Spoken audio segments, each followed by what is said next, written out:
আসসালামু আলাইকুম। জান্নাত ডেয়ারি ফার্ম থেকে আমাদের একটা সেকেন্ড ল্যাকটেশনের সর্বোচ্চ জাতমানের একটা জার্সি ফ্রিজিয়ান গাভী আমরা সেল করলাম ঢাকা কেরানীগঞ্জ আটিবাজার। এই গাভীটা আমার এক শ্রদ্ধেয় বড় ভাইয়া সংগ্রহ করছে। ওনারা পূর্বে বাংলাদেশের বিভিন্ন প্রান্ত থেকে গাভী সংগ্রহ করছে। আসলে দুধে মিল হয় না। ওনারা কালকে আমার এখানে আসছে, সকাল বিকাল দুধ দহন করছে। আমরা ডিজিটাল পাল্লায় যা দুধ হয় তাই মেপে আমাদের যত গরু আছে সব আমরা ডিজিটাল মাল্লায় দুধ মেপে আমরা বিক্রয় করি গাভীগুলা। তো এই গাভীটা খুবই অসাধারণ একটা গাভী। আপনারা যারা পুরানা খামারি আছেন তারা আমার এই গাভীটা দেখলে আপনারা বুঝতে পারবেন, একদম পিওর ব্রিড। একদম শিং থেকে শুরু করে গায়ের চামড়া বলতে নাই, একদম চামড়া পাতলা। দেখেন চামড়ার নিচে যে রগগুলো আছে সেগুলোও দেখা যাচ্ছে, দেখেন চামড়ার নিচে রগগুলোও দেখা যায়। আর নিচে ওলানের যে ওলানের রগটা দেখেন কত মোটা, একদম মোটা। 4টা বার 4 জায়গায় দোয়ানোর পর একটু ওলান থাকে না, একদম তেনা মেরে যায়। একদম বিদেশি গরু, অরিজিনাল বিদেশি পাছা, অরিজিনাল শেফ, একদম পিওর। ওলানের শখটা দেখেন কত ফার্স্ট ক্লাস। এরকম গরু যদি ঘরে 10টা গাভী একটা খামারে থাকে ইনশাল্লাহ সেই খামার কোনো দিন হারাবে না। দেখেন কোয়ালিটি কি, সর্বোচ্চ জাতমান। এগুলো গরু সর্বোচ্চ দুধের লাস্টিং করে, সর্বোচ্চ ব্রিডের একটা গাভী। ভাইয়াদের চয়েস অনেক ভালো, রুচি ভালো। তা আসলে মানুষ ঠকার পরে শিখে, ভাইয়েরা ঠকার পরে শিখছে। আমার ঠিকানা পাইছে, আসছে আমার এখানে। অসংখ্য বাইরের ভাইয়েরা আছে, কুমিল্লা, লাকসাম, নোয়াখালী, ঢাকা, সবাই আছে। সবাই যে যার মতন গাভী দেখে, যে একে অপরের সাথে পরামর্শ করে, সব কিছু মিলে ভাইয়ারা গাভীটা সংগ্রহ করছে। ওনারা দুধ দেখছে। তা আমার 14 ভাইয়ের সাথে আমরা কথা বলবো।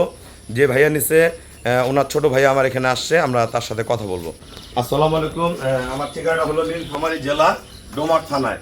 ডোমারে এসে বলবেন যে বক্কর মোড় ফরেস্ট পাড়া বললে সরাসরি আমার খামারে চলে আসতে পারবেন। আটিবাজার, ঢাকা কেরানীগঞ্জ, আটিবাজার বা ঢাকায় অসংখ্য গরু আমার যায় প্রতিনিয়ত। তা এই কয়েকদিন অনেক গরু সেল হয়েছে, ভাইয়ারা আসছে। আসলে ভাইয়ারা বাইরে বিভিন্ন জায়গায় গরু ক্রয় করছে। তা গরুর জাত না চিনলে যা হয়, তা খামার করতে গেলে আগে জাত লাগবে, জাতের পরে দুধ হবে, ঠিক আছে? তা ভাইয়ারা বাস্তবে দেখছে যে গরুর কতগুলো দুধ হয়। তা ভাইয়া আমার এখানে কি ধরনের গাভী আছে, যারা কেরানীগঞ্জ গাভী কিনতে চায় বা বাংলাদেশের সবাই যারা গাভী কিনতে চায় সবার উদ্দেশ্যে কিছু বলেন। এখানে যে দুধগুলো যে আমরা ছেকে করি দেখাই, তা সেটা কি মগে মেপে দেখাই না ডিজিটাল স্কেলে মেপে দেখায়? এবং সামনাসামনি দুধ দোয়া তারপরে করে সবকিছু ওনারা দেখায়।